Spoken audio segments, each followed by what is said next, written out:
ભાસ્કરસ્ય યથા તેજો મકરસ્થસ્ય વર્ધતે તથૈવ ભવતામ તેજો વર્ધામિતિ કામયે. મકર સંક્રાંતિ પર્વણઃ સર્વેભ્યઃ શુભાશયા.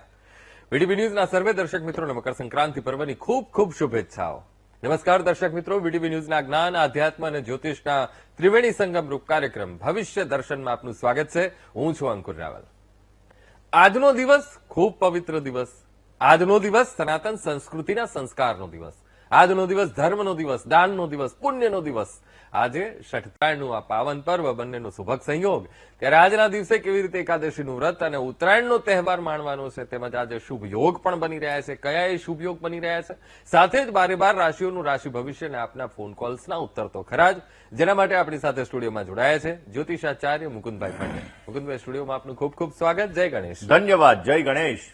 મુકુંદભાઈ, સૌથી પહેલા આજનું પંચાંગ આપણા દર્શક મિત્રોને જણાવશો. લંબોદર નમસ્તુભ્યં સતતમ મોદક પ્રિય નિર્વિઘ્નમ કુરુ મે દેવા સર્વ કાર્યેષુ સર્વદા. વાલા સર્વ દર્શક મિત્રોને પ્રથમ તો જય ગણેશ. દર્શક મિત્રો, જ્યોતિષ શાસ્ત્ર જેની અંદર આપણા ઋષિમુનિઓએ વિજ્ઞાનનો સમન્વય અને ગણિતના સમન્વય દ્વારા એક એવી પદ્ધતિઓ દ્વારા આપણે ભવિષ્યને ભાંખી શકતા હોઈએ છીએ અને જેના લીધે આપણે આપણા જીવનની અંદર થનારી ઘટનાઓ, જે દેશ, દુનિયા અને આપણા જીવનની અંદર થનારી ઘટનાઓના ભવિષ્યની ચર્ચાઓ કરતા હોઈએ. દર્શક મિત્રો, આજે ઉત્તરાયણનો પવિત્ર પાવન દિવસ છે. દર્શક મિત્રો, આપણા ઋષિમુનિઓએ જ્યારે હોળી પ્રજ્વલિત કરવામાં આવે તેની જાર કઈ દિશામાં જાય છે એના આધાર ઉપર પણ વર્ષનો વર્તારો જોવાતો હોય. એવી જ રીતે મકર સંક્રાંતિના પર્વની અંદર કયું વાહન છે અને એના આધાર ઉપર આપણા જીવનની અંદર કઈ ધાતુ વધશે કે કેવી મોંઘવારી રહેશે કે શું શું પરિણામો થશે, આ બધી વસ્તુઓ આપણે જોઈ શકતા હોઈએ. અને એમાં પણ દર્શક મિત્રો, સોનામાં સુગંધ ભળી ગઈ, કારણ કે ષટતિલા એકાદશી. એકાદશી તો છે, પણ આજે કઈ એકાદશી? ષટતિલા એકાદશી છે અને સાથે સાથે ઉત્તરાયણનો પવિત્ર પાવન તહેવાર પણ છે.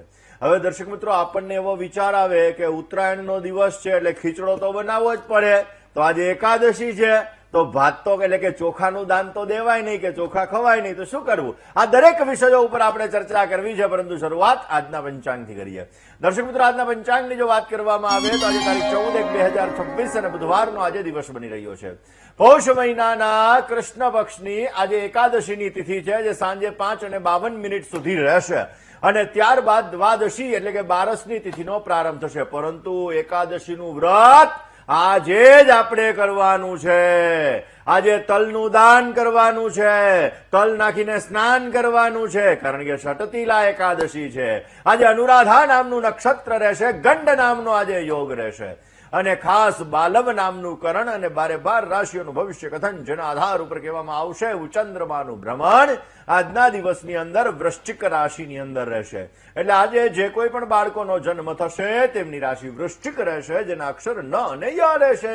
તો આજે જન્મનાર બાળકોનું ભવિષ્ય સુંદર, સુખમય, આનંદમય, હર્ષમય રહે તેવી શુભકામના સાથે જય ગણેશ. હવે મુકુંદભાઈ, આજે મકર સંક્રાંતિનું પર્વ, આ ઉત્તરાયણનું પાવન પર્વ અને સાથે સાથે ષઠતિલા એકાદશીનો સુભગ સંયોગ પણ થઈ રહ્યો છે. એકાદશીનું વ્રત પણ કરવાનું છે. હવે ખીચડો ખાવાનો પણ કંઈક મહિમા છે, એના દાનનો પણ મહિમા છે અને પાછું સાથે આજે ષઠતિલા એકાદશી પણ છે. કઈ કઈ બાબતોનું ખાસ ધ્યાન રાખવાનું છે, કેવી રીતે ષઠતિલા એકાદશીનું વ્રત કરવાનું છે, સાથે સાથે ઉત્તરાયણના તહેવારને પણ માણવાનો છે. આજે શું દાનમાં આપવું જોઈએ, કારણ કે આ તો દાનનો મહિમા ખૂબ વિશેષ છે.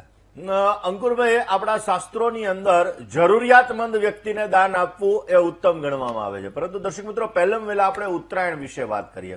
દર્શક મિત્રો, તુંડે તુંડે મતરભિન્ના, માણસની બુદ્ધિએ ફરક હોય એવી રીતે 12 ગાવે બોલી બદલાય. એવી જ રીતે દર્શક મિત્રો, આ ઉત્તરાયણનો પર્વ, જેને આપણે ગુજરાતની અંદર ઉત્તરાયણ તરીકે ઉજવીએ છીએ, બહારના રાજ્યોની અંદર ઘણી જગ્યાએ પોંગલ તરીકે પણ એને ઉજવવામાં આવે છે. એટલે કે અલગ અલગ રાજ્યોની અંદર ક્યાંક ને ક્યાંક જે આ ઉત્તરાયણનો પવિત્ર પાવન તહેવાર છે એને અલગ અલગ નામે આપણે ઉજવતા હોઈએ છીએ. હવે દર્શક મિત્રો, વાત આજે આપણે ઉત્તરાયણની જ કરી રહ્યા છીએ. તો જ્યારે સૂર્ય મહારાજ ધન રાશિની અંદરથી નીકળી અને મકર રાશિની અંદર પ્રવેશ કરે એટલે મકર સંક્રાંતિનો પવિત્ર પાવન તહેવાર આવે. હવે દર મહિને સંક્રાંતિ તો હોય જ, મેષ સંક્રાંતિ, વૃષભ સંક્રાંતિ, મિથુન સંક્રાંતિ, આવી દરેક સંક્રાંતિ હોય, પણ આપણે મકર સંક્રાંતિનો પવિત્ર પાવન તહેવાર પતંગ આકાશની અંદર ચગાવવા માટે ખાસ આપણો આ તહેવાર પ્રચલિત છે ને એમાં આપણું ગુજરાત રાજ્ય જેની અંદર અત્યારે પતંગોત્સવ પણ મનાવવામાં આવી રહ્યો છે. તો દર્શક મિત્રો, આ ઉત્તરાયણનો પવિત્ર પાવન તહેવાર, હવે સ્વાભાવિક રીતે આ ઉત્તરાયણના તહેવારની જો વાત કરવામાં આવે તો મકર સંક્રાંતિના સમયે જે વાહન છે એ વાહન બની રહ્યું છે વાઘ. અને વાઘ છે એટલા માટે વાઘની જાતિની અંદર બીમારી આવવાના સંપૂર્ણ ચાન્સીસ બની શકે એમ છે. અને ખાસ કરીને એનું ઉપવાહન અશ્વ એટલે કે ઘોડો છે. હવે ઘોડાની જાતિને પણ ક્યાંક ને ક્યાંક તકલીફ કરાવડાવે. હવે દર્શક મિત્રો, પીળા કલરનું એને વસ્ત્ર ધારણ કર્યું છે એટલે પીળી ધાતુ, પીળી વસ્તુ બધું મોંઘું થશે, એટલે ચણાની દાળે મોંઘી થાય અને સોનું મોંઘું થાય. એટલે આ જે પીળી વસ્તુઓ છે આ બધી વસ્તુઓ મોંઘી થાય. પછી એમાં હળદરે આવી ગઈ, ચણાની દાળે આવી ગઈ, સોનું આવી ગયું, બધી વસ્તુ આવી ગઈ, પિત્તળના વાસણે આવી ગયા એમાં. અને એટલા માટે દર્શક મિત્રો એને કેસરનું તિલક કરેલું છે. પહેલા આપણે આ સબ્જેક્ટ ઉપર વાત કરી લઈએ ને પછી રાશિ મુજબ દાનની વાત કરશું. એટલે કેસર, ખાસ કરીને કેસરનું તિલક એને કરેલું છે. હવે દર્શક મિત્રો, કેસરનું તિલક કરેલું છે એટલે કેસર તો મોંઘું થવાનું જ છે. અને એની સાથે સાથે ત્રાંબામાં તેજી કરાવે છે. તાંબાના જે વાસણો હોય એ આપણે ઓલરેડી 2026ની સાલની શરૂઆત થઈ ત્યારે વાર્ષિક રાશિ ભવિષ્યમાં કીધું હતું કે કોપરમાં તેજી આવવાની છે. અને આ મકર સંક્રાંતિની અંદર જે વાર્ષિક વર્તારો થઈ રહ્યો એની અંદર પણ આપણે જોઈશું કે કોપરની અંદર આ સમયગાળાની અંદર તેજી આવશે. હવે સૂર્યની યુતિ છે એટલે રાજાને તકલીફ કરાવે. સૂર્યની યુતિ છે એટલે ક્યાંક ને ક્યાંક જોવા જઈએ તો સૂર્યને તકલીફ થાય ને ચાંદીના આભૂષણો ધારણ કરેલા છે એટલે આભૂષણો ક્યાંક ને ક્યાંક મોંઘા થાય. રૂપાના પાત્ર હોવાથી ચાંદીના ભાવમાં વધારો કરે. દૂધનું ભોજન કરે છે એટલે દૂધની પેદાશોની અંદર પણ ક્યાંક ને ક્યાંક વધારો થાય. એની અંદર પણ આપણે જોઈશું કે ક્યાંક ને ક્યાંક મોંઘવારી થાય. હવે દર્શક મિત્રો, વાત મકર સંક્રાંતિની આપણે કરી રહ્યા છીએ તો મકર સંક્રાંતિ બપોરના સમયે થાય છે. કારણ કે 14/1/2026 ના રોજ 11 અને બુધવાર અને મકર સંક્રાંતિ અને ઉત્તરાયણ પણ આપણે ઉજવીએ છીએ. અને આ જ દિવસે બપોરના સમયે 3 અને 6 મિનિટે એટલે કે બપોરે 15 અને 6 મિનિટે ખાસ ધન રાશિની અંદરથી સૂર્ય મહારાજ નીકળી અને મકર રાશિની અંદર પ્રવેશ કરવાના છે. અને એટલા માટે આ મકર સંક્રાંતિનો દાનનો સમય બપોરે 3 અને 6 મિનિટથી સાંજે 6 અને 19 મિનિટ સુધી રહેવાનો છે. હવે આ સમયગાળા દરમિયાન આપણે દાન પુણ્ય કરવાનું છે. જરૂરિયાતમંદ વ્યક્તિને આપણે દાન કરવાનું છે. વૃશ્ચિક લગ્નની કુંડલી મકર સંક્રાંતિ દરમિયાન છે અને એ સમયગાળા દરમિયાન અનુરાધા નામનું નક્ષત્ર છે, ગંડ નામનો યોગ છે. હવે મકર સંક્રાંતિ વૃષભ લગ્નની કુંડલી બની રહી છે અને વૃષભ લગ્નની અંદર શુક્ર મહારાજ ભાગ્ય ભુવનની અંદર સૂર્ય મહારાજની સાથે યુતિની અંદર છે, જેના લીધે શુક્ર અને સૂર્યની યુતિ, રાહુ અને મંગળ આ બંનેનો પાપ કર્તરી યોગ એવું કહી શકાય કે દેશ વિદેશની અંદર સત્તા પરિવર્તનના યોગ આ વર્ષની અંદર બનાવડાવશે. આ સમયગાળાની અંદર આપણે જોઈશું કે મકર સંક્રાંતિની અંદર જે મકર સંક્રાંતિની અવસ્થા છે કુમારી અવસ્થાની છે, જેના લીધે બહેનોને, દીકરીઓને આ વર્ષમાં સંઘર્ષ બહુ જ કરવો પડશે. આપણે પેપરોની અંદર, ન્યૂઝની હેડલાઇન્સની અંદર આવા ઘણા બધા કિસ્સાઓ આપણે જોઈશું કે જે કિસ્સાઓની અંદર દીકરી અને બહેનોને થોડી ઘણી સમસ્યાઓનું સર્જન થતું હોય. એટલે દર્શક મિત્રો, ક્યાંક ને ક્યાંક અનેક જગ્યાએ યુદ્ધના ભણકારાઓ પણ વાગશે અને યુદ્ધને લગતી પરિસ્થિતિઓનું સર્જન પણ થશે.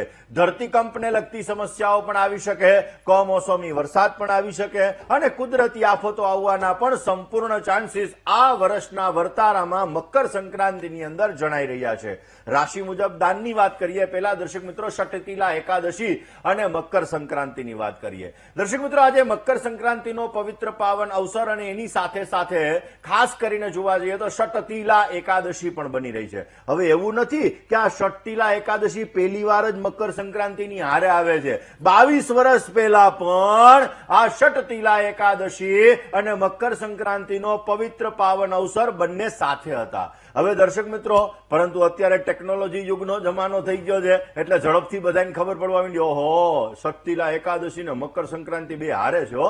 તો હવે એની અંદર આપણે દાન પુણ્ય કઈ રીતે કરવાનું? હવે મકર સંક્રાંતિ એ ખીચડો બનાવવાનો હોય, પરંતુ દર્શક મિત્રો આજે ષટતિલા એકાદશી છે ને આપણું શાસ્ત્ર એમ કહે છે કે એકાદશીના દિવસે ચોખા ન રાંધવા જોઈએ, ભાત ન બનાવવા જોઈએ, ચોખાની વસ્તુ ન ખાવી જોઈએ કે ચોખાની વસ્તુનું દાન ન આપવું જોઈએ. એકાદશીનો સંબંધ ડાયરેક્ટ ચંદ્રમા સાથે છે.